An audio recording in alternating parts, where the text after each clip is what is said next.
করতে যাচ্ছে বলে জানিয়েছেন বিদ্যুৎ ও জ্বালানি প্রতিমন্ত্রী নসরুল হামিদ।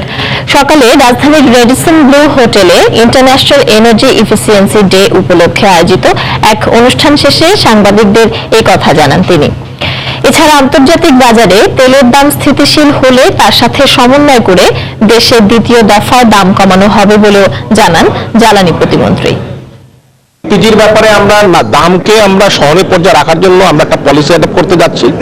এটা অচিরেই আপনারা দেখতে পারবেন এই পলিসিটা হয়ে গেলে, এবং এটার জন্য রেগুলেটর বডি কে হবে, কে রেগুলেট করবে, কিভাবে রেগুলেট করবো, সেটার পলিসি হয়তো আগামী 1-2 মাসের মধ্যে চলে আসবে। তেলের দামের ব্যাপারে আমরা বললাম যে গ্লোবাল মার্কেটের উপর ডিপেন্ড করতেছে। গ্লোবাল মার্কেট যদি একটু স্ট্যাটিক থাকে, এখন ভোলাটাইল হয়ে গেছে, খুব বেশি একটু স্টেবল হলে পরে হয়তো আমরা আবার একটা প্রিপারেশন নেব ওই জায়গাটা একটা প্রাইস অ্যাডজাস্টমেন্ট করা যায় কিনা। প্রায় 6 মাস ধরে বন্ধ রয়েছে বগুড়া সহ উত্তরাঞ্চলের এলপি গ্যাস সরবরাহের একমাত্র সরকারি ডিপো। এতে উত্তরাঞ্চলের 14 জেলার এলপি গ্যাসের গ্রাহকরা চরম বিপাকে পড়েছেন। প্রতিটি সিলিন্ডারের দাম বেড়েছে 100 থেকে 150 টাকা। এছাড়া ক্রেতাদের অভিযোগ, পুরাতন সিলিন্ডারে পানি মিশ্রিত গ্যাস দেওয়া হচ্ছে। শিগগিরই এই ডিপো চালু না হলে বৃহত্তর আন্দোলনের হুমকি দিয়েছেন পরিবেশক সমিতির নেতা। বিস্তারিত জানাচ্ছেন মাজিদুর রহমান, ক্যামেরায় ছিলেন রবিউল ইসলাম।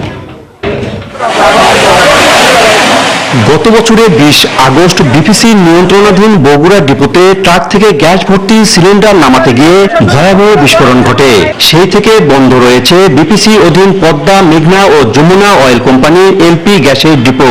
ডিপো বন্ধ থাকায় ডিলারদের সিরাজগঞ্জের বাঘাবাড়ি ঘাট থেকে এলপি গ্যাসের সিলিন্ডার আনতে হচ্ছে। এতে করে খরচ বাড়ছে আর এর প্রভাব পড়ছে ভোক্তা পর্যায়ে। এছাড়া পুরাতন গ্যাস সিলিন্ডার ও পানি মিশ্রিত গ্যাস নিয়ে অভিযোগের শেষ নেই গ্রাহকদের। গ্যাসটা আগে আমরা যেটা সঠিক মূল্যে পেতাম 700 টাকায়, এখন আমাদের সেখানে 800 থেকে 750 টাকাও দিতে হয়। ডিপো চেঞ্জ হওয়ার কারণে এখন পুরোনো মানের বোতল আসতেছে। কিছুদিন আগে এখানে বিস্ফোরণ হয়ে অনেক ক্ষয়ক্ষতি হয়েছে। আমরা ভয়ে থাকি যে কখন বাসায় বিস্ফোরণ ঘটবে। পরিবেশকদের অভিযোগ, শুধুমাত্র পরিবহনে ভাড়া বেশি লাগছে তা নয়, বাঘাবাড়ি ঘাট থেকে যেসব সিলিন্ডার সরবরাহ করা হচ্ছে তা ব্যবহারের অযোগ্য।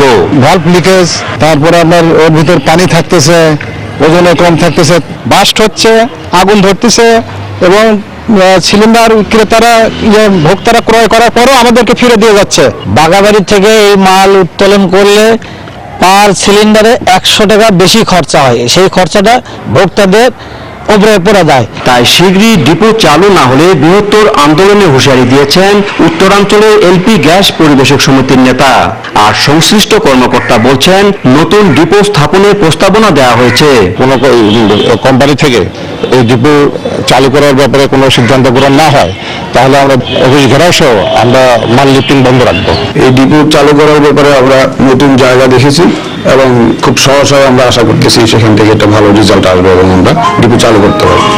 উত্তরাঞ্চলের 16 জেলার মধ্যে রাজশাহী ও সিরাজগঞ্জ বাদে 14 জেলার গ্রাহকরা এলপি গ্যাস সংগ্রহ করে বগুড়া ডিপো থেকে। প্রতি মাসে এই ডিপো থেকে সরকারি পদ্মা, মেঘনা ও যমুনা অয়েল কোম্পানির প্রায় 15,000 সিলিন্ডার সরবরাহ হয়।